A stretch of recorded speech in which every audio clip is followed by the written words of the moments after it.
డ్రామాలు చూసే వాళ్ళ అయ్యే పేరు బాతాల పోసేట అని పెట్టినా ఇలా గుత్తగానే పెట్టలే పేరు వీళ్ళు గిందుకు తప్ప దేనికి పనికిరారని పెట్టినా సోదరులారా ఇవాళ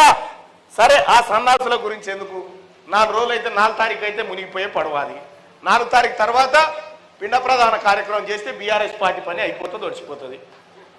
దానికి ఇప్పుడు మనం కాపాడదామన్నా లేచే పరిస్థితులు లేదు ఇప్పుడట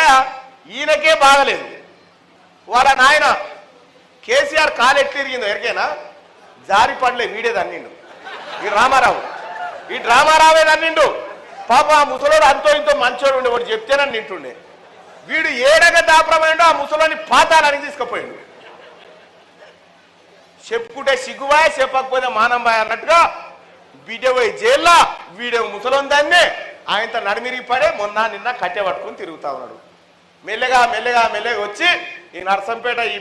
ఏరియాకి వచ్చి బలరాం నాయక్ నోడగొట్టుర్రి మాకు 1-2 అన్న సీట్లు ఇయ్యి మేము ఢిల్లీలో మెడలో వస్తామంటుండు 38 అసెంబ్లీ సీట్లు ఇస్తేనే సంకనాక నువ్వు అసెంబ్లీకి పోతలేవు సన్నాసి 3 సీట్లు ఇస్తే ఢిల్లీ దాకా పోతావు నువ్వు పోతాడు 38 ఇస్తేనే అసెంబ్లీకి వచ్చినా అంటే అసెంబ్లీకి గట్టే చెప్పవు రాలేడు ఇన్ని సీట్లు ఇస్తారే రాలోడు 3 సీట్ల నీ రొంటుడు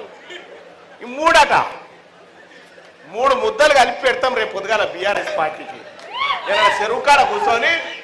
3 ముద్దలు కలిపి బలగంసీని మళ్ళీ కాకిని పిలిచినట్టు పిలుస్తాం ఇక కాకి కూడా ముట్టదు ఒకసారి బీఆర్ఎస్ పిండాన్ని కాకులు కూడా ముట్టాయి పాపం పిండం అది ఎందుకు చెప్తున్నంటే